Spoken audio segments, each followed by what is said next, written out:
What is up, everyone? I'm Rusty, your local laboratory maniac, and this is Landman EDH. In this video, I'll be talking about 30 unique EDH decks and also giving a TLDR summary of the first 3 seasons of Avatar. The decks range from janky flavor decks to CEDH combo decks, so there's something for everybody. The deck summaries will be very brief for the video. Comment down below on your favorite deck idea, and I will be making a video detailing thoroughly the decks that get the most votes, including deck lists. Now, let's not waste any more time. Jump into it and see these decks. But don't forget, there are no bad decks in Ba Sing Se. Little backstory for the lore. The Avatar set world is based on a constant struggle for balance. 4 nations exist: the fire, water, air, and earth nations. Here is the territories for each nation when the world is at least at balance. Of course, in this season, it's not at balance, but it's good just to see where the territories are for references for the story. There's a being in this world known as the Avatar that strikes a balance between all 4 nations, but also between the spirit world and humanity. The Avatar is reincarnated after they die into another nation, another type of bender. It's actually a cycle. It goes water, earth, fire, and then air. But 100 years ago, the Avatar disappeared.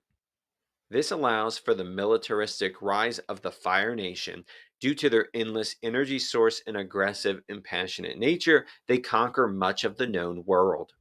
Now, for this first deck idea, I wanted to encompass the whole of the Avatar show, so it's going to only include cards from the Avatar set. That when they come out with something that has a unique IP or maybe a specific plane that you like, you have the opportunity to make a deck with just those cards. It's a limitation, of course. However, it can result in a unique deck building, and it has its pros and cons, and we'll go over that. Now, for this deck, believe it or not, we have a lot of options. You have the standard set, you have the scene boxes, secret layers, the commander bundle. The commander bundle has some of the best staples in all of EDH. So you will have power in this deck, and that's what I like about it. Now, for this one, you could go one of two ways. You can either go a 5-color Aang route, which you can include all the heroes and all the named characters, or you can go, maybe you're more of a villain person, you can go Grixis and kind of focus on all the villains of the set. But either way you go, it's going to be full of flavor. But the one I chose is the Avatar Gang route. Now, normally I'm a villains kind of guy, but for this one, I think it's will make a better deck. So Avatar Aang and Aang Master of Elements. It's a transform card. He's actually a Wooburg color card identity. However, he's only red, green, white, and blue on his front side. Legendary creature, human avatar ally, has flying and firebending too. And whenever you waterbend, earthbend, firebend, or airbend, draw the card. Then, if you've done all 4 of those, transform them, and he transforms into Aang, Master of Elements, who has flying. Spells you cast cost Wooburg less to cast. At the beginning of each upkeep, you may transform him. If you do, you gain 4 life, draw 4 cards, put 4+1/+1 counters on him, and deal 4 damage to each opponent, and he's a 6/6.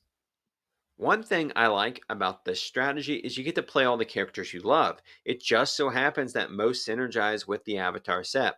For example, our commander is an ally. Stuff like Katara the Fearless and Sokka Tenacious Tactician also care about allies. Katara doubles ally triggers, while Sokka gives all allies menace and prowess and makes 1/1 ally tokens.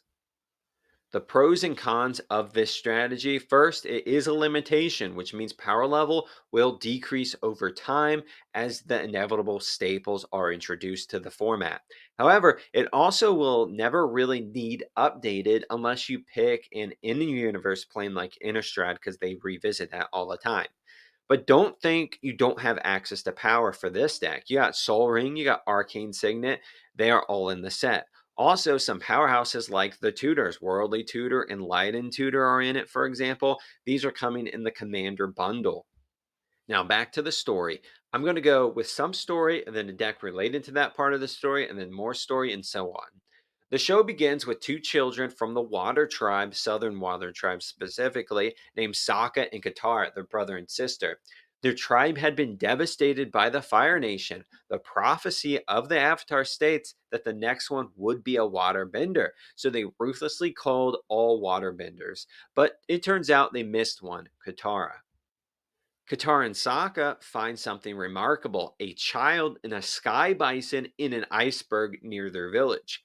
How this thing was never found, who knows? It's large, it's glowing blue, and it's right next to their village. But I digress. The kid's name is Aang. His bison is Appa. He's a goofy kid joking around and seemingly unaffected by being frozen for 100 years. He's not affected by the cold, it seems, either, and he's wearing some strange garb they've never seen. Now, this next deck is around the idea of Aang's Iceberg. It's actually an effect that we've seen a dozen times, which means we can build around it, and it's going to be pretty budget friendly. Aang's Iceberg is a 3 mana white enchantment, has flash. When this enchantment enters, exile up to one other target non-land permanent until this enchantment leaves the battlefield.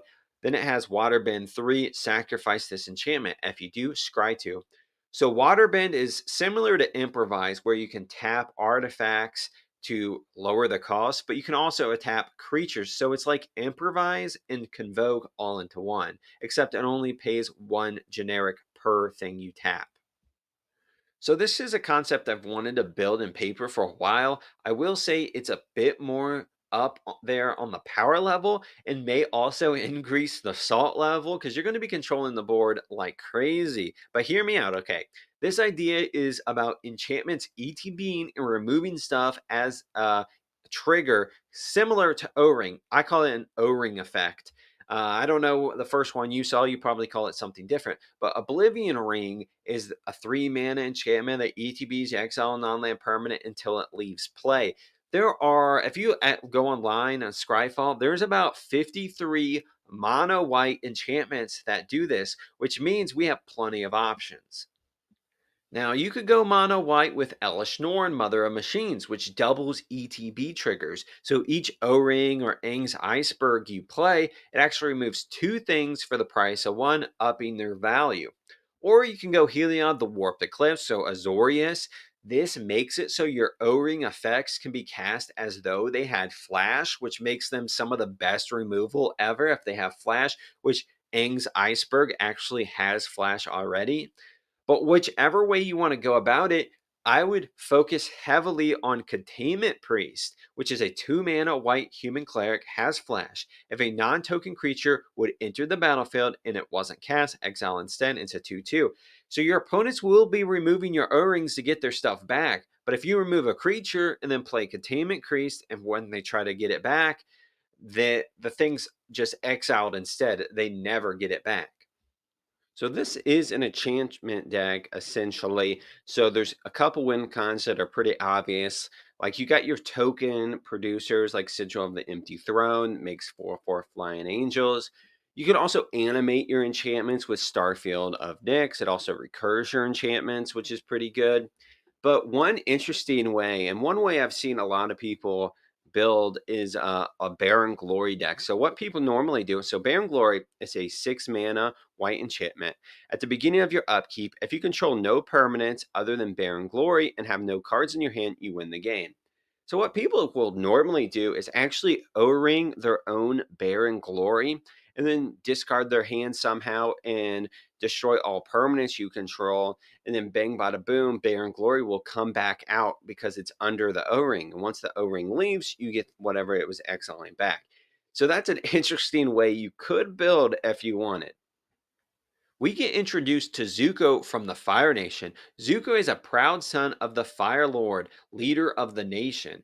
He is in pseudo exile. He has been given a mission to capture the Avatar.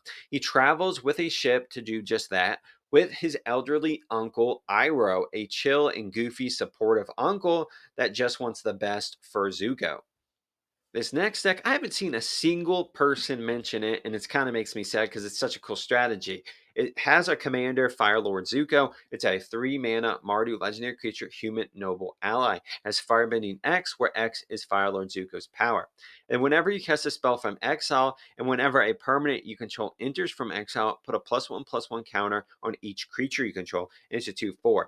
So Firebending is an attack trigger ability that says add red mana equal to the firebending value. For this one, it's X. So if you don't boost him and he attacks, you add 2 red. But there's firebending 1, 2, and 3. There's different firebending abilities. So we're going to be working with that plus casting stuff from Exile. But the main thing is going to be fire breathing. Now, this lets us play a strategy I've been trying to get work in various ways. I've done VV and Zerda. It's a fire breathing strategy. Now, fire breathing is an ability to pay mana for a temporary boost in power. For example, Captive Flame, which lets you essentially do what the Fire Nation really does and just pump a bunch of energy into power. It is a 3 mana red enchantment. You pay 1 red, target creature gets +1/+0 until end of turn. So you play mana to boost his power, then attack with him, which will make that mana back, and then you get to pay more into it. For example, let's say you have 4 lands untapped that produce red. You boost Firelord Zuko by 4, making him a 6/4. You attack, he produces 6 mana. Then you take that 6 mana, boost him 6 times, and he becomes a 12/4. So he can easily, just with enough mana, 1 or 2 shot an opponent. Two type of cards you definitely want to put in here are cards that double trigger abilities, like Ishin to Heavens as one. He doubles attack trigger abilities, which of course Zuko and all the firebending is an attack trigger. Then you want to put stuff that makes it so your mana pool doesn't empty. There's a lot in green which we can't play, but there's also a lot in red, surprisingly enough. Electro is an example. It says you don't lose unspent mana, red mana specifically, as steps and phases end. That makes firebending a mana ramp instead of just a temporary ritual boost. In the midst of all the military tragedies and awful things that occurred during the war, one event that repeats multiple times stands out as the worst, and that happens to the poor cabbage merchant. He is a merchant who sells cabbages, but he just can't catch a break. His cabbages and his cart get destroyed multiple times, probably a dozen times throughout the whole series. It first starts occurring during episode 4. This next deck, we are going to get revenge for the poor Cabbage Merchant by destroying our opponents. Now, the Cabbage Merchant is a 3 mana green legendary creature human citizen. Whenever an opponent casts a non creature spell, create a food token. Whenever a creature deals combat damage to you, you have to sacrifice a food token, and then tap 2 untapped foods you control, add 1 mana of any color, and it's a 2/2.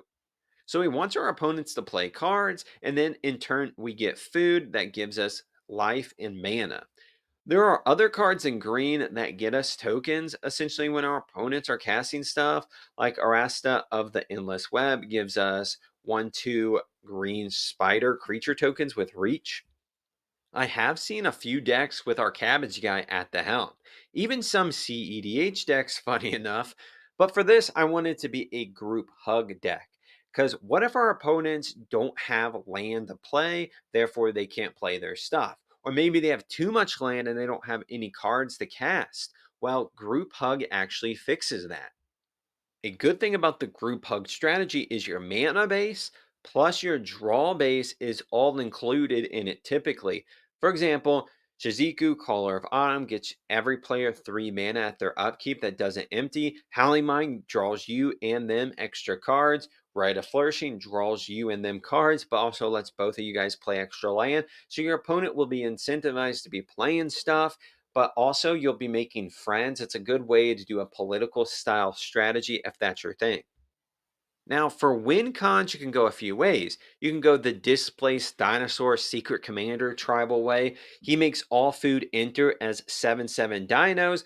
So essentially, you have a bunch of chicken dino nuggies on the field. That's pretty cool. You can go the life gain strategy. Fangrin Marauder, he gains you 5 life every time an artifact is put into a graveyard. So your foods actually gain you 8 life per sack.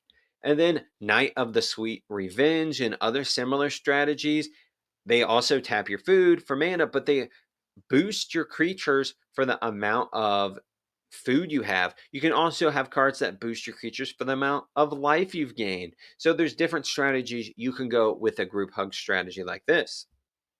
Katara and Sokka resolve to help Aang learn the four elements so he can end this war. They also need a competent waterbender, so they decide to travel to the North Pole to find one. All benders in the South Pole, aside from Katara, have been killed. The Avatar gang travel to the Southern Air Temple, and Aang finds out that he is the last of all the airbenders. None survived the devastating attack by the Fire Nation. Imagine just coming back to life to find the corpse of your mentor fallen in battle. The strength of this bald little fella is amazing. I would have folded just right there. This next deck is more of a CDH deck. It's in that realm involving Monk Gyatso, Aang's teacher and mentor from 100 years ago. He's a 4 mana white legendary creature, human monk. Whenever another creature you control becomes the target of a spell or ability, you may airbend that creature. Now, airbending says exile it. While it's exiled, the owner may cast it for 2 generic rather than its mana cost, and he's a 3/3. We will use 0 mana costing abilities like the equipment Shuko, and then we'll target Salt Road Pack Beast to airbend it, then cast it for free. It costs 2 generic thanks to airbending, but Salt Road Pack Beast costs 1 less for each creature you control. Alongside this, we'll be controlling the board with stacks and removal. We're going to be drawing plenty of cards and hopefully just getting so much value and overwhelming our opponents. For a win con, you can choose a few different things. You can do Arabo, the first Fang, that makes a 1/1 cat every time a non token creature enters. There's a unicorn one that does it. There's a bunch that do that. And so you can make just a crap ton of tokens and swing out for game. Or you can do Blasting Stations, probably one of the better choices. It's a 3 mana artifact. You tap it, sack a creature. Blasting Station deals 1 damage to target creature or player. Whenever a creature comes into play, you may untap him. And so essentially, you cast your pack beast, make a token, sack that token, do a damage, and bang, bada boom, you keep going, you keep going, you go infinite with it. The gang get into the Earth city of Omashu, where the ruler tests Aang for being the Avatar. It is revealed that he is actually King Bumi, an old friend to Aang before he was frozen in ice, which makes this guy at least 110 years old or something. How are people living so long? The Earth Kingdom must have great medical care or something. Now, Bumi is a silly jokester kind of guy, but also a powerful earth bending. He likes the Earth Nation, of course, and rules it, but he likes crystal candy the most, which is a candy made of rock that he can force grow. It's kind of isn't it like an almost like an infinite food cheat code? This next deck is around King Boomy, and it's a combo based deck with multiple 2 card infinite combos, so its power level is kind of up there. It's around Boomy Unleashed. He's a 5 mana Gruul legendary creature, human noble ally, has trample. Whenever he enters, Earthbend 4. Whenever he deals combat damage to a player, untap all lands you control. After this phase, there's an additional combat phase. Only land creatures can attack during that combat phase. It's a 5/4. So Earthbend is an ability that turns target land into a 0/0 creature. It gains haste, but it's still a land. Then you put 4+1/+1 counters on it. When it dies or is exiled, you return it to the battlefield tapped, which solves the issue of turning your lands into creatures because you're always scared of them leaving. But that's not what this deck's about. It's mainly about a combo with Ashaya. So Ashaya is unique. You've probably seen her before. Essentially makes every non-token creature you control a forest land in addition to its other types. So the combo works. Boomy is now a land creature. So he attacks your opponent. Hopefully they have no blockers. Deals combat damage. He does have trample though, but deals combat damage to them. You take an extra combat step, but he's now a forest land. So you untap him. He can attack again. Then you take another combat step and so on and so forth. So that can end the game pretty quick. Infinite attacks aren't really a new thing in Gruul colors.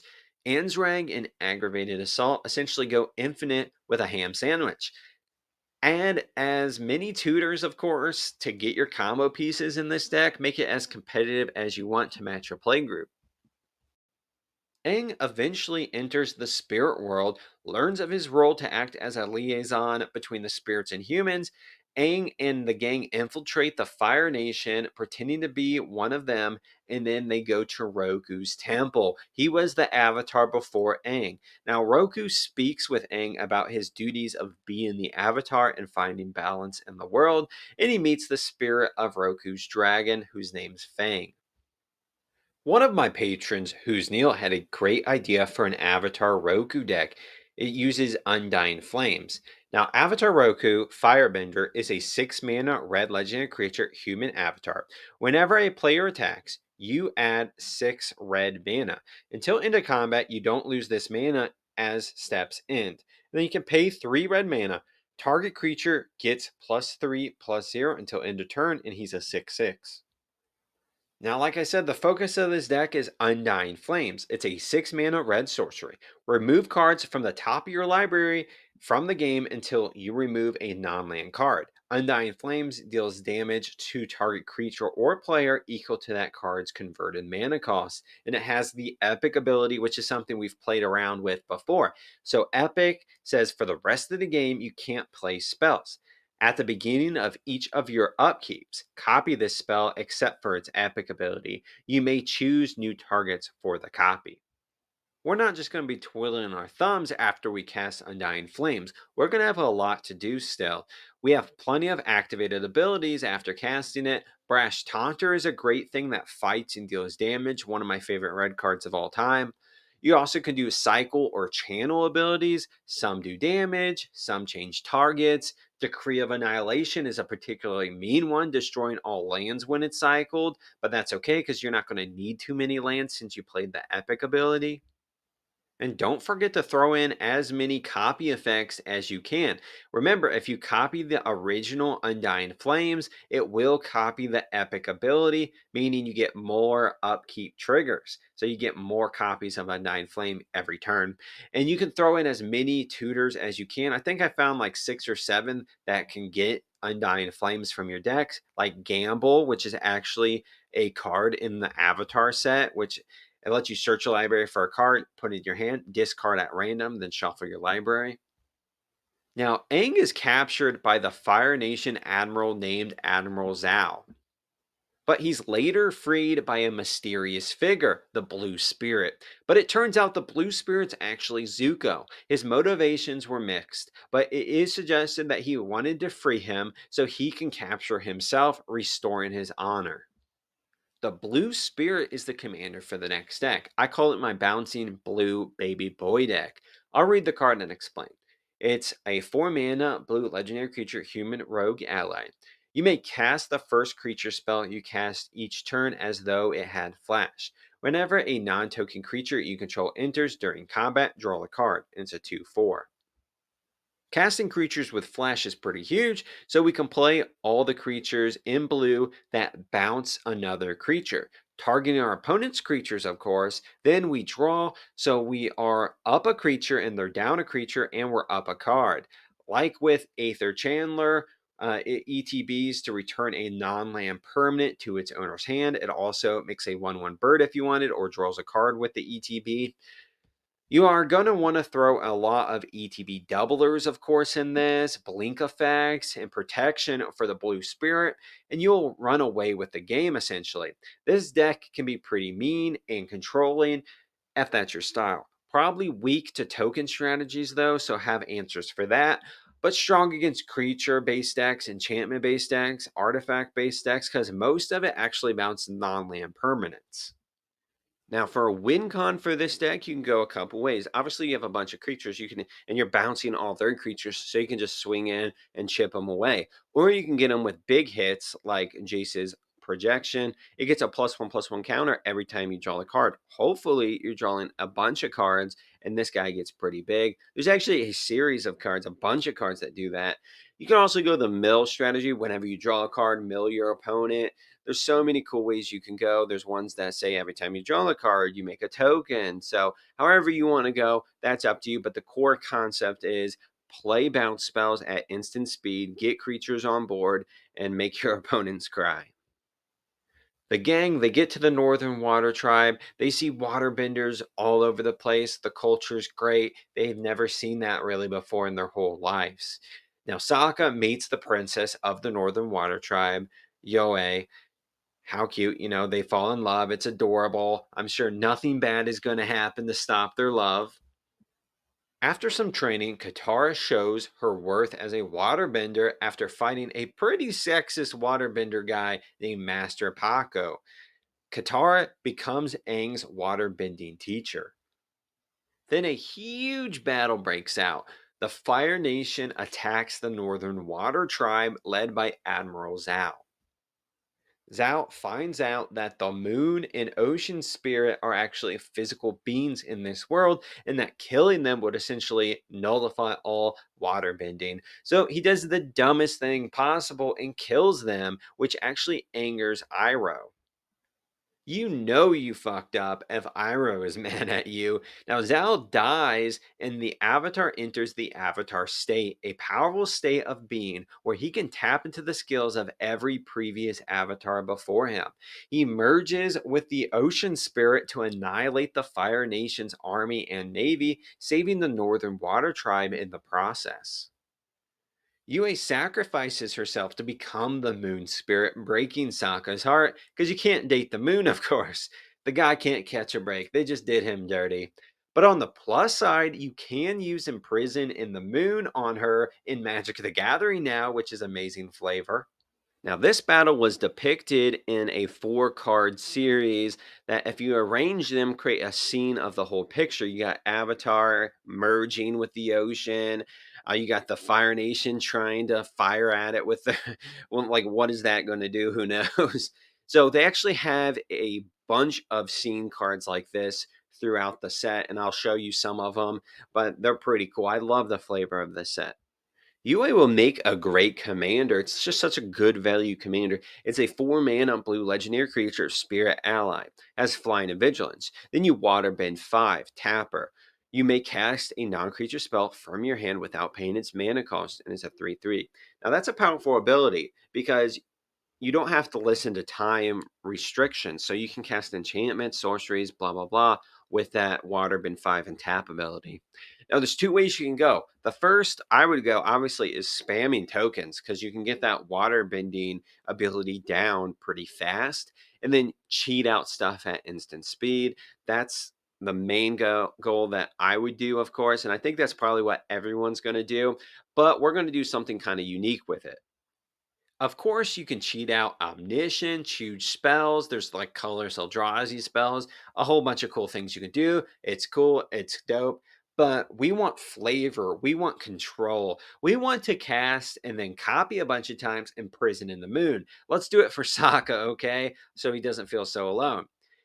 And copying it at instant speed is really good removal because you can use stuff like replication technique at instant speed, which copies a permanent but also has demonstrate, so you can copy it twice. There's plenty of options. You got copy enchantment, Estrid's invocation, replication technique, all those good things to make as many moons as possible to just imprison everything in the moon. In terms of value, casting big spells and just getting a whole bunch of value that way is in and of itself almost a win con, like Mind's Dilation that steals stuff from your opponent's top of their library. But one way you can go, and I'm not the hugest fan of or the biggest fan of extra turn decks. I think they're kind of mean sometimes. However, you build them, you can build them in a way that's not so mean. For example, you can do Time Stretch. It's a 10 mana card, but you can cast it essentially for free with your commander. And you do it at instant speed. Now, that's the interesting part to me because normally you take your turn, and then you play an extra turn spell, you take another turn. This you can take an extra turn whenever it suits you. And sometimes that's for the better because maybe you want opponent A and B to have their turn, but you want to do something before opponent C takes their turn. Okay, now you have an extra turn after this one. That's pretty powerful. I like the uniqueness of that. You don't really see that happening. The final battle for season 1 is done. It was the attack on the Northern Water Tribe. Now, on to season 2. The gang meets with the Earth General who tries to get Aang to control the Avatar state because it's pretty powerful. But we learn if he dies during the Avatar state, he won't be reincarnated. Meanwhile, Fire Lord Ozai tasks Azula, his daughter and Zuko's sister, to bring in Zuko and Iroh back to the Fire Nation as traitors. They fight her off and go on the run, removing their ponytails in dishonor. Iroh is my favorite character, and I love donate decks. So Iroh is the commander for this next deck, but it's Iroh Tea Master. He's a 3-mana Boros, legendary creature, human, citizen, ally. When he enters, you make a food token. At the beginning of combat on your turn, you may have target opponent gain control of target permanent you control. When you do, create a 1/1 white ally creature token. Put a +1/+1 counter on that token for each permanent you own that your opponent controls. And it's a 2/2. Now, this is a pretty cool. I'm so mad that I made a trick or treat based deck and he wasn't out yet to spoil. He literally can donate his food that he makes. But anyway, I digress. Donating in Boros colors is actually pretty well supported. In the Final Fantasy set release, I designed a white donate deck with Stiltskin where I was trying to donate my lands to my opponents and then I benefit from that. Now, Stiltskin, you can pay to tap it, target opponent gains control of another target permanent you control. If they do, you draw a card. So you can literally sell your food token to your opponent and get to draw the card. That's pretty cool. That's amazing flavor. No pun intended. Now, something that's always on the table for donate decks is the bad gift strategy. A lot of people use that, and it kind of has ruined the name for donate cards. For example, you want to donate in a bad gift strategy something like Steel Golem, which is an artifact creature that says you can't play creature spells. So you give it to your opponent, now they can't cast creatures. Of course, you can do that in this strategy. However, you don't need to do that anymore nowadays. There's enough cards and even mono white. I made a mono white deck that was a donate deck that didn't use any bad gifts. Of course, you can do it. I'm not shaming anyone from going either way, but you don't have to if you think that is toxic. You can donate stuff and benefit in other ways. There are cards like Yes Man and Humble Defector that donate themselves and draw you cards. Creatures like Alexios and Slicer that get donated every upkeep and grow in power. That's very aggressive threats. You can always flicker what you donate to get them back or play stuff like Homeward Path to regain them. The Avatar gang must go back to the city of Omashu, but need to travel without the Fire Nation finding them. So they decide to take a secret tunnel and run into the most chill group of nomads ever in history. Chong leads the group with his partner Lily. They sing and definitely partake in the jazz cabbage, if you know what I mean. They sing a song called Secret Tunnel. The tunnel has many dangers, but they get through it thanks to Katara and Aang's love for one another. Well, really, they just had to turn the lights off, which would illuminate the path. But they thought a kiss was the answer. It was a whole thing. It was very sweet, of course. But really, they just had to turn the lights off. Now, this next deck is, of course, the storytellers and singers, Chong and Lily. Now, there's a few ways you can go about it. Let's read it first and we'll get into it. Chong and Lily Nomads is a 4-mana red legendary creature, human bard ally. Whenever one or more bards you control attack, choose one. Put a lore counter on each of any number of target sagas you control, or creatures you control get +1/+0 until end of turn for each lore counter among sagas you control, and it's a 3/3. So something you can do is use Lily and Chong as the commander. But that does limit us because 10 bards exist in the red color type, unless you count changelings, then more. You could also do token makers kind of strategy like Twin Flame to copy your bards and swing in to help your sagas. And speaking of sagas, Parting of the Ways is one of my favorites. It's a crazy amount of card advantage. It exiles the top 5 cards of your library and gives them suspend. And the next one, time travels twice. So really, if they're 3 CMC or lower, you essentially get to cast them for free the next turn. It's pretty good. There's plenty of sagas. I think there's almost 50 red sagas now, or 30, something like that. It's a crazy amount of sagas, and they all either get you mana, gain value, do damage. It's pretty good. So every time you're Chong and Lily and they're telling probably the chillest stories about secret tunnels of love, and there's just devastating consequences to their storytelling in this deck anyway. You can also add green and play Bello, who animates enchantments, which can animate your sagas. Which, when you animate sagas, weird rulings happen. I won't get into it, but it can make some interesting plays. And of course, you can get Chong and Lily as your secret commander. Use stuff like Worldly Tutor, which, like I said, is in this set, which is insane. So you can always do stuff like that.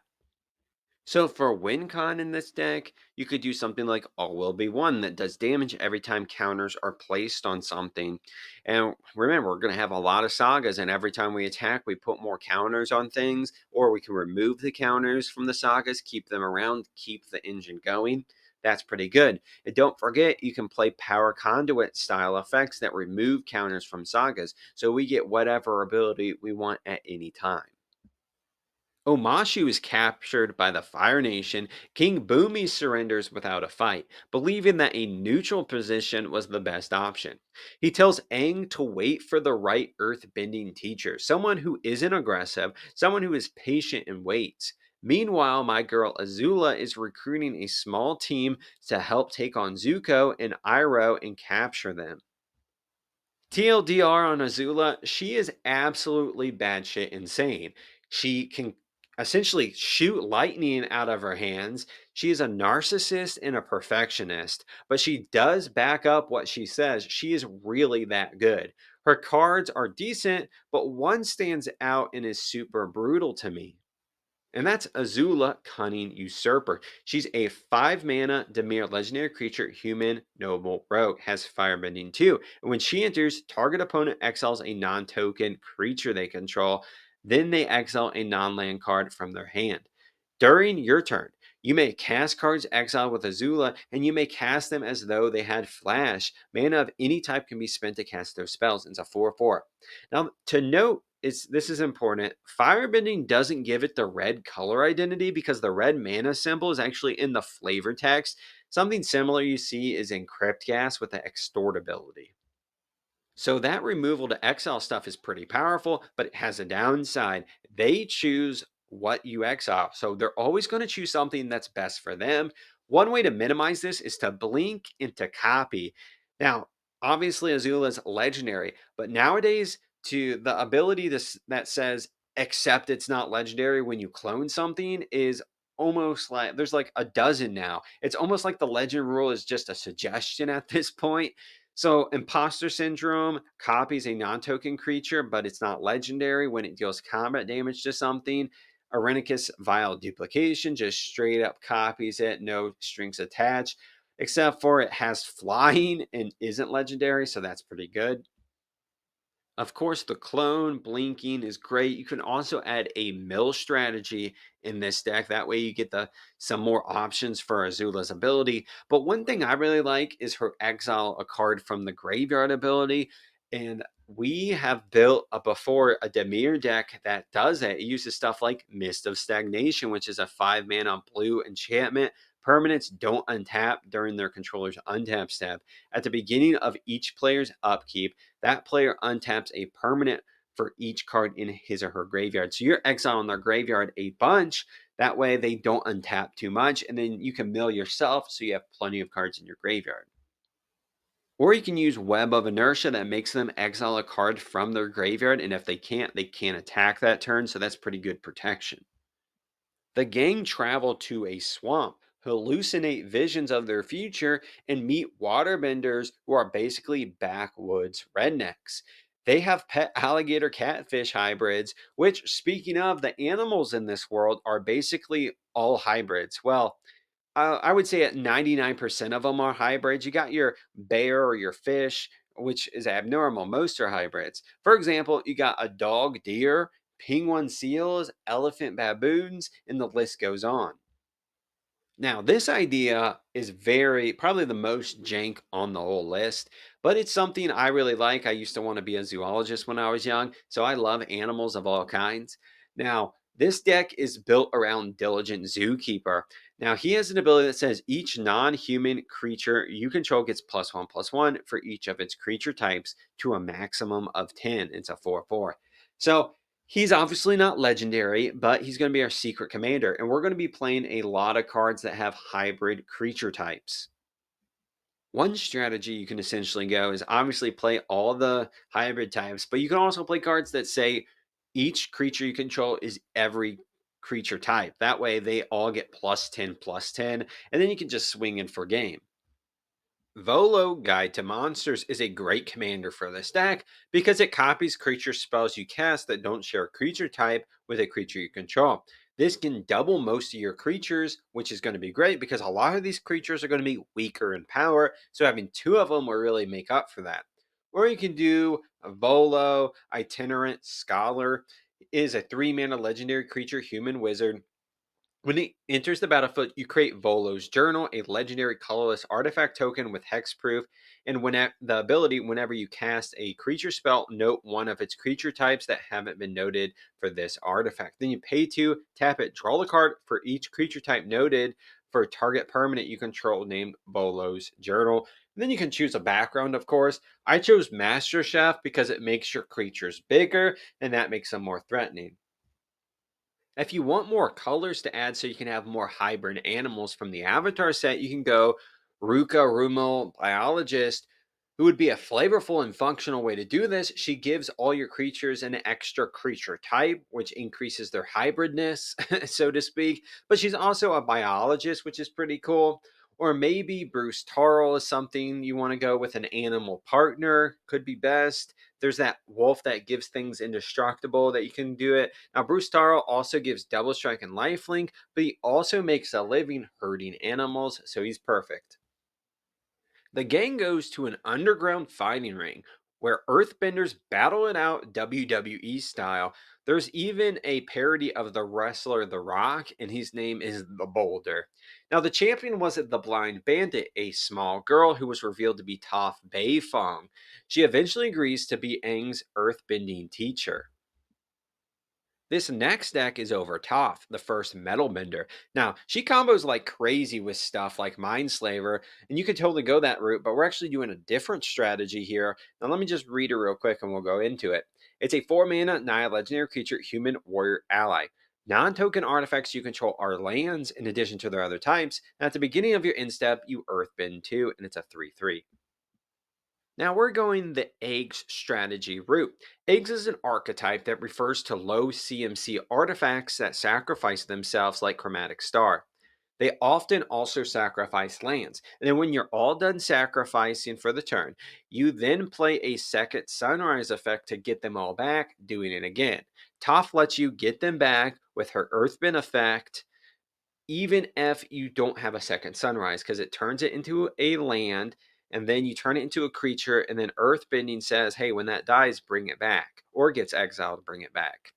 So you're going to toss in as many earthbenders in this one deck as you can. That way, multiple artifacts can become creatures, and then you can sacrifice them, bringing them back. And hopefully, you get incremental value. Like Chromatic Start draws you a card when it is put into your graveyard. There's many example of cards that do this. Now, funny enough, when the eggs deck first started, it obviously was in a competitive tournament, and their win con was essentially boring the opponent to scoop. Like they would sacrifice all their stuff, draw a bunch of cards, bring it all back, sacrifice their stuff, draw a bunch of cards, and they would just sit there. We're not going to do that in this deck, but that's how they used to win. So we got to put a win con in this deck. Stuff like Salvaging Station is a card you can put in this deck. It's a 6 mana artifact. You tap it, return target non creature artifact card with converted mana cost 1 or less from your graveyard to play. Whenever a creature is put into a graveyard from play, you may untap it. So that recurs all your stuff. So we get extra value. And then Summoning Station helps get us, tokens that we can sacrifice. It's a 7 mana artifact. You tap it, put a 2/2 colorless pincher creature token into play. And whenever an artifact is put into a graveyard from play, you may untap Summoning Station. So as we're sacrificing all of our Chromatic Stars, all our eggs, we tap Summoning Station in between each time to make a 2/2 token, getting an army for us. Zuko leaves his uncle's side. Remember, his uncle has been with them even as they've been in exile and on the run. But he eventually leaves, goes on a little side quest, saves some people. They find out he's Fire Nation and end up hating him. He realizes, hey, I can't run from my past. And then he runs into Azula fighting Aang. So he joins the fight. They're essentially fighting over who can capture Aang. I don't know why he's still trying to capture the Avatar. Well, I know why. He wants to bring back honor and show that he is worthy of his father's appreciation. We can all respect that. However, he dumped Iroh, who was basically like a father to him, to do this whole side quest thing. Now, Iroh's not there yet, but they're fighting it out. Azula gets the better of Zuko, like she always does, and he kind of puts him on his back. Iroh appears, picks him back up, says, "Hey, buddy, let's get back in this fight." The rest of the Avatar gang reach them, and it's all of them versus Azula. Now, Azula stands no chance. She knows that. She shoots a fire shot at Iroh, severely injuring him and escaping in like the chaos. Now, everyone talks smack about Zuko. In the beginning, he's like, "I gotta find the Avatar," and he's kind of annoying. I get it. He's just trying to do what he thinks he needs to do, what he's destined to do. And he's also trying to get his parents' affection, which I think we can all relate. He turns out to be one of my favorite characters because he shows so much growth. Now, one card that really represents that growth is Zuko Conflicted, and that's the commander of this deck. It's a 2 mana Rakdos legendary creature, human rogue. At the beginning of your first main phase, choose one that hasn't been chosen, and you lose 2 life. You draw a card, put a +1/+1 counter on Zuko, add a red mana, or exile him, and then return him to the battlefield under an opponent's control, and it's a 2/3. Now, this is a pretty interesting ability. It reminds me of Xantia, who donates herself but punishes the opponent with that draw and drain ability. So there's an archetype that has been forming over the last couple of years that supports the Rakdos donate itself and then punish things kind of strategy. We talked about a few cards that are red that donate themselves in a previous deck, but you also got Karn the Betrayer. He draws you cards when you lose control of him, and he gets donated when damage is dealt to him. You got Vizlor Tolar. It's a 4 mana legendary creature rogue. It donates itself as it comes into play, and then at the beginning of that person's in step, they draw a card but lose life equal number of cards in their hand. So it does drain them, but also gives them a card. You have a whole deck here where everyone's loyalty is essentially in question, which I like for this commander. If you go on EDH Rec, there's about 15 decks on Zuko. So you definitely have room to grow to make a unique commander deck. And if you love Zuko, this is definitely the one for you. Now, Aang starts his earthbending training while Zuko starts to train to change the direction and target of lightning because that's Azula's main weapon. And he knows the Fire Lord also has it, but he's really wanting to beat Azula and she uses lightning.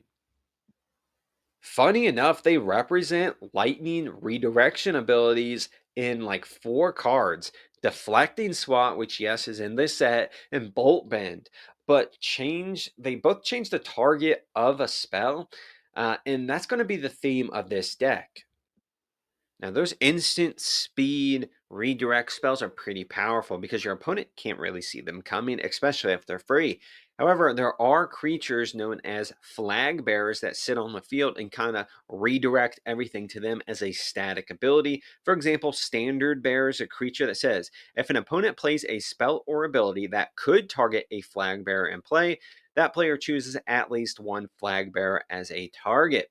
Now, this is really good. If they have some removal that they're trying to remove one of your creatures, boom, it goes to that. If they're playing protection for one of their creatures, it actually protects your creature. And if they're, God forbid, playing auras as a Voltron strategy or something, it goes to Standard Bearer. So it'll make your opponent, first, they might not even realize that's what it does, and they might play into it, or they're just going to hold off on anything until that flag bearer is gone, or play 2 removal spells to get rid of the one thing they want to actually remove. Then you play creatures that want to be targeted. Opaline Sliver does this by drawing a card whenever a sliver is targeted. Thunderbreak Regent bolts something when it's targeted, which is kind of ironic. That's what Zuko's literally doing at Lightning Bolt. But it's pretty flavorful. I love it.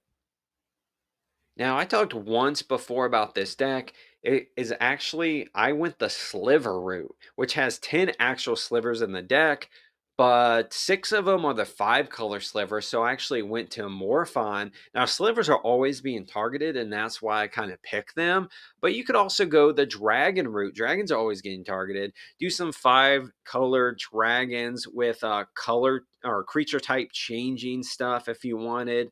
A Scale Lord Reckoner is a pretty powerful one. When a dragon you control becomes the target of a spell or ability an opponent controls, destroy target non-land permanent that player controls.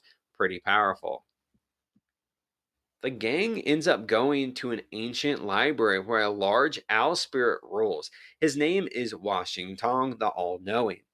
They want to go there to find out when an eclipse will occur so they can attack the Fire Nation during the eclipse because firebenders get their power from the sun like waterbenders get their power from the moon.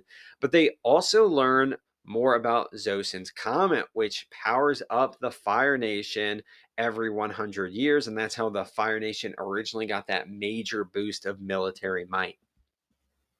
Now, the gang eventually finds out all the information they need, but Juan finds them just using the knowledge for more war, which he is pissed about. He attacks them and then sinks the library into the sand so it can't be used for evil again. Now, there's a couple ways you can build around Washington All Knowing. He is a 5-mana blue legendary creature, bird spirit, has flying, and when he enters, target non land permanent's owner puts him into their library second from the top or on the bottom. Whenever one or more cards are put into a library from anywhere, create 2/1/1 color spirit creature tokens with this token can't block or be blocked by non spirit creatures, and it's a 4/4. That tucking at the bottom or top of the library is super powerful, and the spirit tokens will be useful, maybe not to close out the game, but as a draw engine package that we'll have. Now, I made 3 total decks for this guy. The first one was a Boobytrap deck. Now, Boobytrap is a strategy that I've actually have in paper with Shroom as the commander. Essentially, it's a 6-mana artifact that ETBs you name a card. Each time your opponent draws a card, they have to reveal it. If it's the named card, you sacrifice Booby Trap and do 10 damage to that player. Now, that is a pretty interesting ability, but it gets more powerful because we know what's on our opponent's top of their library because we're going to put it there. In cases where you can't do that, you can do like Lantern of Insight effects that reveal the top of your opponent's library, and that naturally makes this a really good Lantern control deck as well. Now, milling, of course, is something we can do. Codex Shredder, mill someone for one. So if we don't like what's on top of their library, maybe we put it there. Maybe Lantern of Insight's revealing it. Boom, it's gone. But something that our commander really combos well with is Altar of the Brood, which is a 1-mana artifact. Whenever another permanent enters the battlefield under your control, each opponent puts the top card of his or her library into his or her graveyard. So, okay, we put their commander or whatever from the second from the top, and then we make 2 spirit tokens. So they mill 2. So basically our commander becomes, hey, put something directly into the graveyard and mill them an extra. That's essentially what it becomes, and that's pretty powerful. Now, one thing I will say, Booby Trap strategy takes a lot of investment because you want to copy it, you want to do all this stuff. So most of your deck is just focused on that. But you don't have to go that way. You can go another way. Tunnel Vision is a card that you can build around. It could be like a secret commander situation. It's a 6-mana sorcery. Basically, you name a card, your opponent reveals the top of their library until they reveal that named card. And if they do reveal it, they put all the cards revealed into their graveyard and put the named card on top. So basically, the strategy is get something on the bottom of your opponent's library, know the name, play Tunnel Vision. Now they only have 1 card in their deck. So you could do that in multiple ways. Obviously, the commander could put things on the bottom, but they get to choose if it goes on the bottom. But there are a lot of cards that say, hey, just tuck that onto the bottom. There's some graveyard cards that do it that put something from the graveyard to the bottom of the deck. But if they don't have a graveyard, you can use stuff like Precognition, which is an enchantment that says during your upkeep, you may look at the top card of your target opponent's library. You may then put it on the bottom of his or her library. So you know the card name, you play your Tunnel Vision. We're in blue, so tutoring out Tunnel Vision will be super easy, and you can essentially combo kill somebody. Just an example of one of the cards that tuck things from your opponent's graveyard to the bottom of the library. Dutiful Knowledge Seeker. He's also a fox spirit. Now, I don't know if you know this, but the spirits that Wanshin Tang makes are fox spirits that attend to his library. They go out and collect books and bring it back. It's pretty adorable. And finally, one last deck on Wan Xing Tong, but this is the Librarian, not the All Knowing. It's an X, 2 blue, legendary creature, bird spirit, has flash, flying, and vigilance. Whenever it enters, put X +1/+1 counters on him, then draw half X cards rounded down. Whenever an opponent searches their library, put a +1/+1 counter on Wan Xing Tong and draw the card. It's a 1/1. So if you're a River Song player, this guy's pretty good. Definitely goes in your 99. However, for this deck, and this is something I've actually talked about before a few times, it's a book tribal deck. But finally, we got a librarian to be the commander. That's perfect. Okay, I think this will be the last time I talk about this deck because that how are they going to do any better? Basically, you get as many book artifacts as you can, like Tome of Legends, for example. Most of your draw package will be that, and then you want to animate them. Now, when you animate them, you make them into creatures in various ways. Karn Silver Golem makes them power and toughness equal to their own CMC. Rise and Shine makes them 0/0 artifacts, but puts 4 +1/+1 counters on them. Many ways to go. And the whole thing is to throw the book at your opponent. Did I make this whole deck for a pun? I sure did. That tells you how much free time I have. But that's essentially the deck. You can go on Scryfall, go to advanced search, and then put in the flavor or the art of a book or tome or whatever, and it'll pop up a bunch of stuff. While the gang is trying to make it out of the library, Toph actually remained up top in the sand, and she's trying to stop the library from sinking with the Avatar in there. Meanwhile, a gang of sandbenders kidnap Appa the flying bison, using the land to wear him down until they can tie him up. This devastates Aang, Appa being the only real connection he had left with his old life. They eventually go to the city of Ba Sing Se to tell the king of the eclipse, but also to find Appa. Before they can really do anything, though, they find the city is under attack by the Fire Nation in a large drill. The walls stand strong, and the drill is defeated by the Avatar gang and the soldiers of the city. Azula is essentially commanding the drill. I thought she was trying to track down Zuko and Iroh in the Avatar. She's doing a side quest of invading a city. It's kind of weird. Now, of course, I have to build around the walls of Ba Sing Se. It's a powerful card with a very unique kind of strategy. It's an 8 mana legendary artifact creature wall, has Defender. Other permanents you control have Indestructible. So it does not have Indestructible. Keep that in mind. And it's a 0/30. Now, 0/30, that's the highest toughness in all of Magic printed on a card. Now, that could take 2 Emrakuls to just destroy it. That's pretty powerful.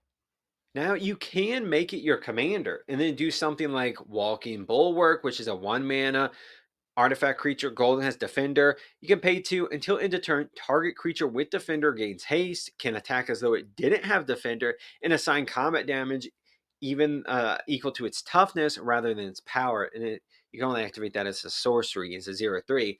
So it can make your commander a Voltron style deck, and then it could do 30 damage one shotting your opponent. And you could obviously do stuff to tutor out Walking Bulwark, but he's really the only card that does something like this. There's a few other shenanigans you can get into, but he's the main one in colorless. And you can, of course, tutor for him with something like Ring of Three Wishes. You could recur him if he would to die. There's a lot of artifacts. When they die, you get another artifact back, like Scrap Yard Trawler or something like that. So you got options. I personally wouldn't go colorless. You could. I would actually include some kind of green because that has a lot of the deal damage equal to toughness cards. Some white has it, but mainly just green. Now, Kira Shadiki, the Usurper, is definitely a toughness matters card that you can throw in here. It is a 5 mana Gagari Snake Wizard as Menace. Whenever a creature you control deals combat damage to a player, you gain life equal to that creature's toughness into 3/7. Now, I know, of course, there was that Abzan commander that cares about toughness that you can do. I think that's a little too like cookie cutter, though. It's basically the deck builds itself. Most wall decks, like you can like arcades and stuff, kind of build themselves. You want something a little more unique, in my opinion, and you can play that. But black also gives you Jaws of Defeat, which is the combo with the Wall of Bossing Say. It's a 4 mana black enchantment. Whenever a creature you control enters, target opponent loses life equal to the difference between that creature's power and its toughness. So, target opponent will essentially lose 30 life. Sakashima of A Thousand Faces could be the partner with Siddiqui. It essentially is just a clone effect that prevents the legend rule, so you can have multiple walls of Bossing Say, meaning both are indestructible now. Also, there is a reskin of Joo Dee, which we'll go into here in a moment, of Sakashima of A Thousand Faces, so that helps fit the Avatar theme. Green and blue also give you the Pride of the Whole Clad, which has an ability that says until end of turn, target creature you control gets +1/+0 until end of turn. Whenever this creature deals combat damage to a player, draw cards equal to its toughness and can attack as though it didn't have a defender. So drawing 30 cards sounds pretty good to me. They eventually get into the city of Ba Sing Se, but something isn't right. They want to talk to the king about the eclipse, but the Dali and everyone around them is just trying to prevent them from talking to the king because the king doesn't actually know about the war. It's a huge conspiracy, including his guards, the Dali. They're really running the show, and they crush the populace into playing along. Aang and the gang are essentially chaperoned wherever they go by this girl named Joo Dee. This next deck is about Joo Dee, the advisor to the Avatar gang that follows them around, like I said. Her goal is to keep an eye on them, advise them of all the crazy rules of the city so they don't break them.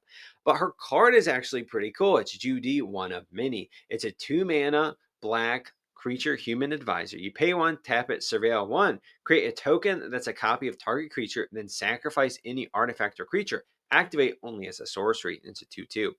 So she essentially makes copies of herself, and those copies can make copies, and then you get a huge army of them. And this fits the lore because she wasn't just one character.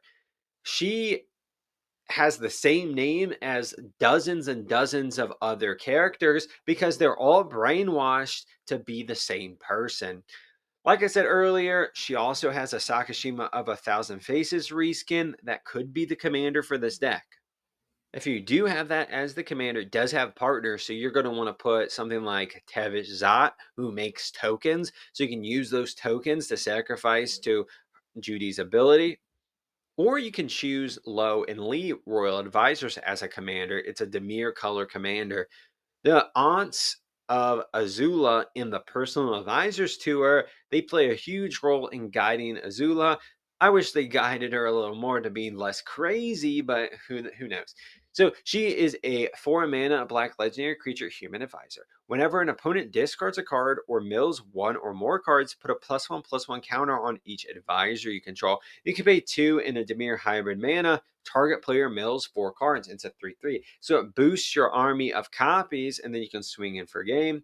You can also go the persistent petitioners route. They are advisors that tap other advisors to mill. Joo Dee is obviously an advisor, so bang bada boom, you can mill your opponent out. Now, eventually, it all comes to a head, and the Dai Li and the Avatar gang fight it out. They find Appa is in an underwater headquarters under the ground in Lake Logai. Zuko gets a chance to kill or capture Appa, but lets him go, showing a degree of mercy and possible character change. They eventually meet the king. Aang tries to explain about the war, but he's not really buying it. But eventually, they do convince him. The Dai Li leader is arrested, but he still controls the Dai Li from his jail cell, and they're essentially the enforcement arm of the whole city.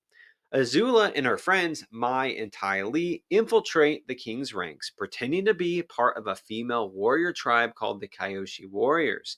She takes over while Sokka leaves to find his dad. Aang goes to an eastern temple to learn with a guru named Pathik. And then Katara actually stays, finds out that Azula, Mai, and Ty Lee are here, but gets captured and thrown in jail. Aang meets with the guru, and the guru says, hey, to get into the avatar state and to master it, you have to open all your chakras. And he's killing it opening them. He's opening one after the other in like a very fast pace, overcoming mental issues in a blink of an eye, essentially.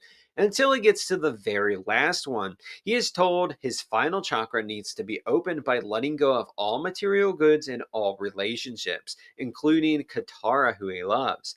He couldn't let her go and eventually leaves without opening his last chakra. So, how do we open our chakras letting go in EDH? Well, what do people love about doing in Magic and EDH? What do they love more than Aang loves Katara? No, it's not free Magic cards. No, it's not print to demand secret layers. I'm talking card draw. People love drawing cards and having big sized hands. This gives them more options to play. We have to let that go. We want our hands to be empty. This is a Hellbent deck. Now, I have a Rakdos color Hellbent deck, but Rakdos really doesn't fit Aang. The colors just don't really suit him, in my opinion. So I'm going with Temur, which is earth, fire, and water, basically. The commander is Flubs the Fool. He's a 3 mana Temur legendary creature frog scout. You may play an additional land on each of your turns. Whenever you play a land or cast a spell, draw a card if you have no cards in hand. Otherwise, discard a card and it's a 0/5. Now, this comes with a huge downside. Discarding cards kind of sucks. Having no hand kind of sucks. But we're going to build this deck in a way where we'll have hand size when we need it, but we'll be discarding a lot and we'll profit from it. Song of Creation is another card you can throw in here that discards your hand. Is a 4 mana Temur enchantment. You may play an additional land on each of your turns. Whenever you cast a spell, draw 2 cards. At the beginning of your end step, discard your hand. It kind of fits pretty well with Flubs the Fool, and it's kind of a secret commander in this deck, but it does some things that a lot of our cards do. They discard our hands, draw us cards when we need it, but it's almost like temporary draw. It's almost like impulse drawing. Now, one thing I like about unique deck ideas like Hellbent decks or what have you is they let you play cards you normally wouldn't even see in a commander game. When's the last time? Comment down below. When's the last time you saw Psychic Vortex in a game? It's a 4 mana blue enchantment with a cumulative upkeep cost of drawing a card, so it's a benefit to you. However, it says at the end of each turn, sacrifice a land and discard your hand. We're going to be playing extra land, so that's not much of a downside. And discarding our hand is something we actually want, but it's going to draw us so many cards. And something like Mana Bonds is also good. It's a 1 mana enchantment. During your discard phase, you may choose to put all land cards from your hand into play, and if you do discard the rest of your hand, we're going to play a lot of cards that say at the end of the turn, discard your hand. So before we do, we might as well dump out all of our lands and bang bada boom, it's less of a downside. For win cons in this deck, you can go a couple ways. You're going to be drawing and discarding a lot. So you can do all the draw stuff I mentioned earlier that gives them +1/+1 counters, tokens, mill, whatever. Or you can do the direct damage route. A lot of discard stuff drains your opponents or does direct damage, like Braylon Skyshark Rider. It gets +1/+1 counters and deals 1 damage every time you discard a card. That's pretty good. And since we're discarding cards, obviously you know about Monument of Endurance. It's now probably the gold standard and auto include in any discard deck, especially since it's a colorless artifact. It says whenever you discard a card, choose one that hasn't been chosen, draw the card, create a treasure token, or each opponent loses 3 life. So you can only do one of those each turn, but still, that's pretty good value. Now, Zuko gets sick, but it's not your sickness caused by viruses or bacteria. It's caused by his change in character. He's changing the core of who he is. And so, during his sickness, during his like light coma, basically, he has visions and dreams of himself. He learns that his father's path really isn't his own and that he can follow his own heart. Iroh sticks by his side, like always, nurturing him back to health. Aang returns and challenges Azula in Ba Sing Se. Now, Iroh joins the Avatar in challenging Azula. to save the city. And ironically enough, he once tried to conquer the city as a Fire Nation general, but his son passed away during the siege, and then he ended up losing his heart to fight. It's kind of a full circle situation. He's saving the city he tried to conquer. Now, Zuko fully recovered, joins, but he betrays his uncle and joins Azula to capture the Avatar, reversing any moral growth that he had reclaimed for the scraps of honor he could have received from his father. You know, Azula seriously injures Aang during this fight with a lightning blast while he was in the Avatar state or getting into the Avatar state. And so she beats them, they run off, and she's ruling Ba Sing Se now. They did have this epic battle depicted on scene cards as well. Look at that art, it's just beautiful. One thing I really like about this set is it has a lot of cool military references to the Fire Nation, like the Fire Nation drill. There's multiple mono black vehicles in this set. And since, you know, we're rolling bossing, say we want a royalty, we got King Makar the Gold Curse. It's a 4 mana legendary creature human. It has the inspired ability. It says whenever it untaps, you may exile target creature, and if you do, put a colorless artifact token named Gold onto the battlefield. It has sacrifice this artifact, add 1 mana of any color to your mana pool into 2/3. So gold were treasure before treasure was a thing. So the whole goal of this deck is to crew vehicles like the Fire Nation Drill in order to untap King Makar, exile something, crew him, use crew again, then untap him again, and just control the board with it. The Fire Nation Drill is a 4 mana black legendary creature vehicle, has trample. When it enters, you may tap it. When you do, destroy target creature with power 4 or less. You can pay 1. Permanents your opponent's control lose hexproof and indestructible until end of turn. It's a crew 2 and it's a 6/3. So they won't have a lot of protection if you get the Fire Nation Drill out with your king. The world believes the Avatar died fighting Azula, destroying hope, but giving them an advantage of surprise. Aang eventually wakes up from a coma. Katara kind of heals him with magic water, essentially. And he realizes that everyone kind of thinks he's dead yet again because, you know, he was gone for 100 years. So he didn't want them to do that. So he wanted to act, but they're like, hey, we have an advantage here. They end up enrolling into a school. Well, Aang enrolls into a school. He grows hair, by the way, and he's learning about the Fire Nation. And I think this kind of area of the series is really good because it kind of puts into perspective, hey, people in the Fire Nation are just kind of living their lives. The military is obviously doing horrible things and the higher ups, but the citizens are just kind of doing their thing. Of course, they're patriotic. They're kind of taught to be at childhood, which he learns, and they're taught like or pseudo history. They're taught that the Air Nation, you know, they got wiped out, but they had a military and they're aggressive, you know. So it kind of puts the whole thing in perspective. They even at the end of it have a dance party and they learn to kind of cut loose. Now, we will be teaching our opponents and making them learn lessons. There are a few ways you can go about it. Now, lessons, if you didn't know, is a subtype of instant and sorcery. Instant and sorcery strategies can go many ways. You can choose a book, for example, that literally taught lessons at Strixhaven, Codie. uh, he also is almost like he gives instants and sorceries cascade into into instants and sorceries. So one lesson could go into 2 lessons. So that kind of like is a great advantage because lessons are kind of weak. So having multiple at once is pretty good.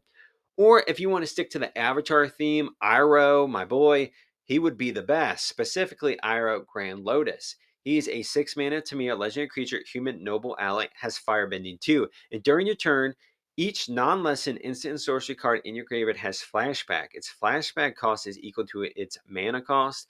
And then during your turn, each lesson card in your graveyard has flashback 1. It's a 5/5. So he's obviously a great teacher to Zoku. So I really like this guy as the commander. Having your lessons have 1 mana flashback is really good because, like I said, they're pretty weak. They're pretty generic abilities, and we'll get into a few here. Now, you got stuff that gives hexproof and untaps things like octopus form. You have stuff that recurs permanence to your hand, like true ancestry. There's a lot of cool options, but the real thing is going to be getting multiple for the price of one. And Iroh does that, Codie does that, however you want to go with it. For a win con, you could go one of two ways, or one of many ways, actually. We can do a whenever you cast an instant or sorcerer, get +1/+1 counters on a creature to increase the strength of our creatures while they learn lessons, because knowledge is power after all. Dragon Guard Elite is an example of this, as a Magecraft ability that does that. Then it can double +1/+1 counters. Or you can go the token strategy. We are in green, so token doublers are an option. Metallurgic Summoning, Shark Typhoon, Young Pyromancer. There's plenty of options to make tokens. Metallurgic Summoning also lets us return all instants and sorceries from our graveyard to our hand. Zoku and Azula are hailed as heroes when they return to the Fire Nation, and Zoku finally gets what he thought he wanted, his father's approval. But it seems empty. His uncle was captured and imprisoned for being a traitor, which, by the way, he gets freaking ripped while in there. He lost a nephew, but he still got them gains. Oh my god. While Zoku's kind of questioning his life choices, Katara goes on her little side quest where she helps a Fire Nation village from a polluting factory, pretending to be a spirit called the Painted Lady. Saga finds a sword master and earns his respect. He has a sword essentially forged from a comet, which he calls his space sword. For a Sokka deck, I actually went with Sokka and Suki. Now, I haven't mentioned her really at all, but Suki is essentially the second love interest after his first one turned into a moon. She's a Kyoshi warrior. She's pretty cool. Now, this card is a 3 mana Jeskai legendary creature human warrior ally. Whenever it or another ally you control enters, attach up to one target equipment you control to that creature. Whenever an equipment you control enters, create a 1/1 white ally creature token. It's a 3/3. So, what are we doing with this deck? Essentially, we're making copies of Meteor Sword. When they come into play, we make an ally, and the ally gets attached to it. So they become 4/4 ally tokens. And we get to destroy something. So we get two things. Your opponent loses a thing. So that's pretty good stats, in my opinion. Now, I know what you're thinking. Meteor Sword. I almost said Meteor Golem. This is a direct reference to Meteor Golem, by the way. It's 7 mana, just like Meteor Golem. It's an artifact just like it, and it destroys a permanent when it ETBs, just like it. But, okay, so getting that out will be hard. It's 7 mana, right? No. We're in Jeskai, so white and blue and red, they all have to do with artifacts. They can tutor the crap out of it, copy the crap out of it, reduce its cost to equip, put it out for free. There's so many cool ways to do it. Now, I want to also put like Pure Steel Paladin and Arden in here, and then just soup up the commander with like 20 of these swords and swinging for game. That would be an achievement unlock situation. Aang learns more about Avatar Roku, his relationship to Zuko's great grandfather. Zuko also learns he is related to Roku by familiar ties, making him in a way related to Aang. He and Aang both simultaneously realize that the cycle of hate and war needed to end. Afterwards, Katara finds a mysterious kidnapping situation in a Fire Nation village. She finds a southern water tribe waterbender who was practicing blood bending. At first, she was excited to meet her until she learned about the blood building and how it's tied to the kidnappings. It's a dark twist to waterbending. Katara does the bending, but realizes it's too scary and too powerful and too evil. We are not Qatar. We have no moral qualms of controlling our opponents, right? Right? I mean, is it just me? No. Okay. Now we have the meanest strategy in this whole video. This deck is the meanest, most controlling. It's built around something we've actually talked about: controlling our opponent's turn. Now we've talked about a colorless way to do this and a mono black way to do this, but we've never talked the mirror. Now, Secret of Bloodbending is a new lesson from this set. It's a 4 mana blue sorcery lesson. As an additional cost to cast this spell, you may waterbend 10. You control target opponent during their next combat phase, but if this spell's additional cost was paid, you control that player during their next turn. So And then, of course, you exile it after you cast it. Now, that is a really powerful ability.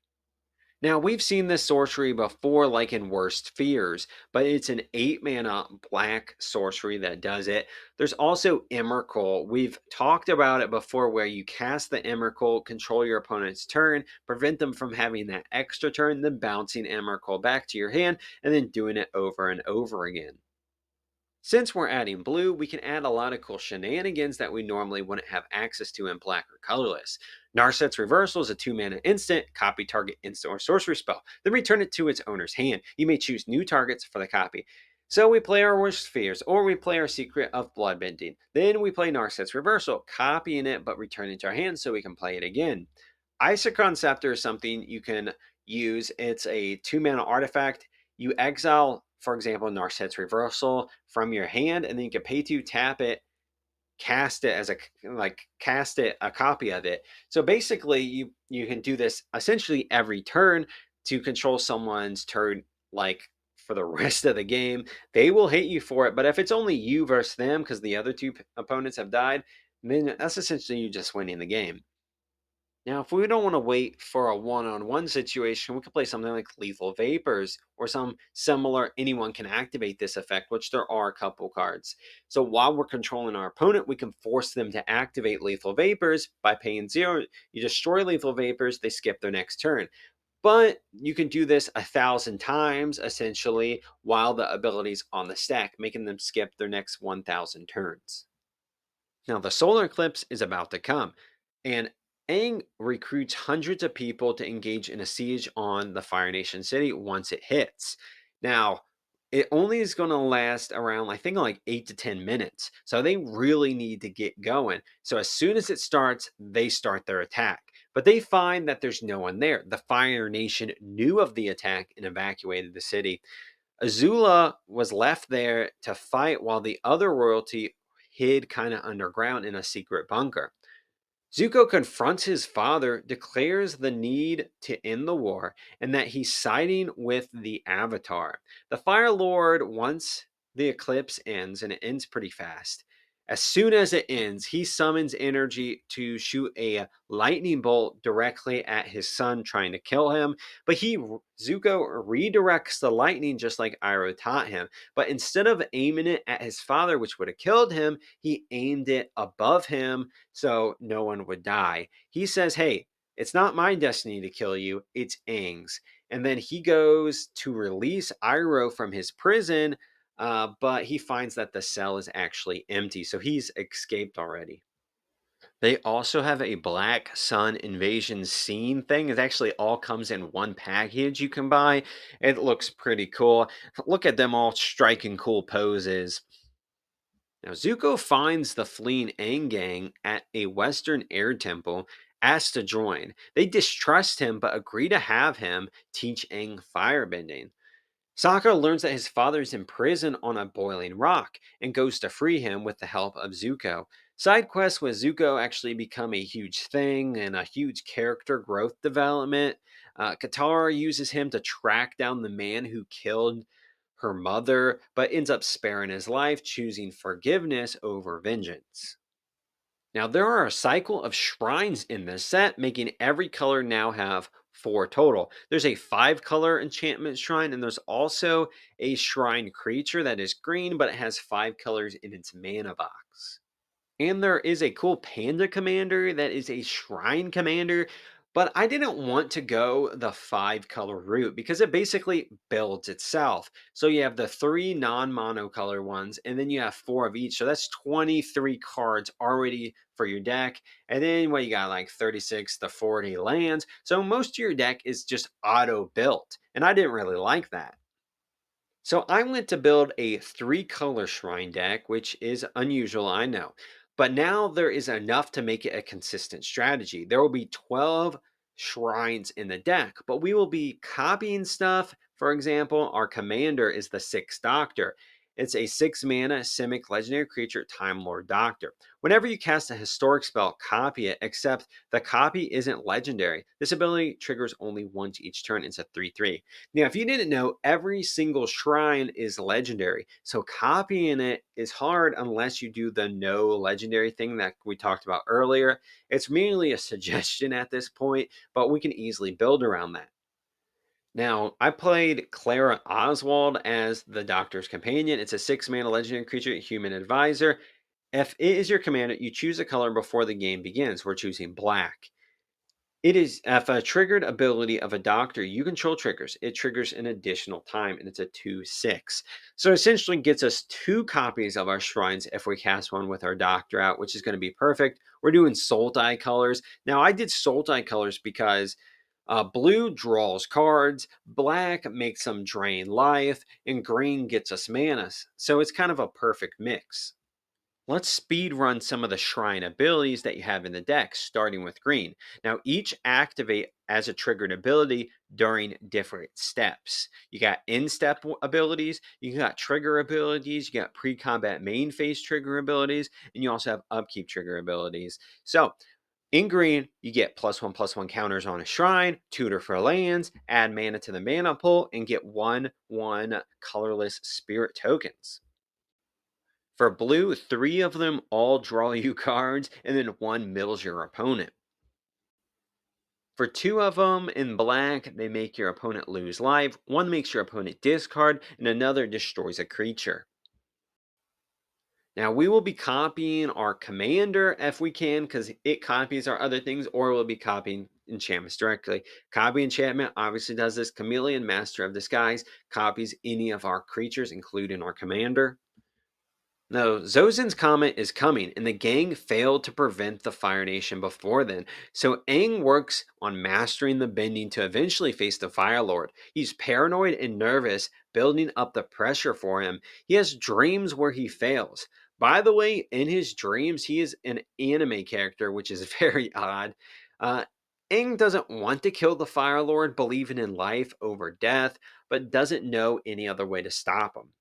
But the day finally comes. The Fire Nation does a series of attacks to overwhelm the remaining Water and Earth nations. Azula and Zuko battle it out in a final fight, the last Agni Kai, which is a phrase they use for duel. Qatar joins in on the fight, and Azula is defeated and captured. I love the art of the scene cards for this battle. While that's going on, Aang faces the Fire Lord in an epic struggle. The Fire Lord obviously going all out for the kill shot, but Aang is not. In the end, Aang beats the Fire Lord, making him submit by bending his life force to get rid of his bending ability.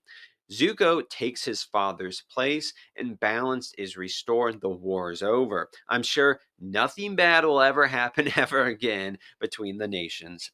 Now, there's a moment in the fight, and if you haven't seen the fight, go watch it. It's pretty cool. The animation's cool, the fighting's awesome. At one point, Aang comes out of a bunch of rocks and just grabs the Fire Lord by the goatee, and at that point, you know it's over. You guys grabbing your facial hair? No, it's it's done, man. It's done. They also have scene cards for this battle. They actually connect to the ones I just showed you with Azula and Zuko. They go on top of it. So the ones Azula and Zuko go on the bottom, but I couldn't fit it all on the screen. But it's a 9 card series. You could totally get it, put it in a little poster. That'd be pretty dope. Now, we didn't talk about much about the Fire Lord because it's not really discussed too heavily, but he is essentially almost he stumbled his way into where he was.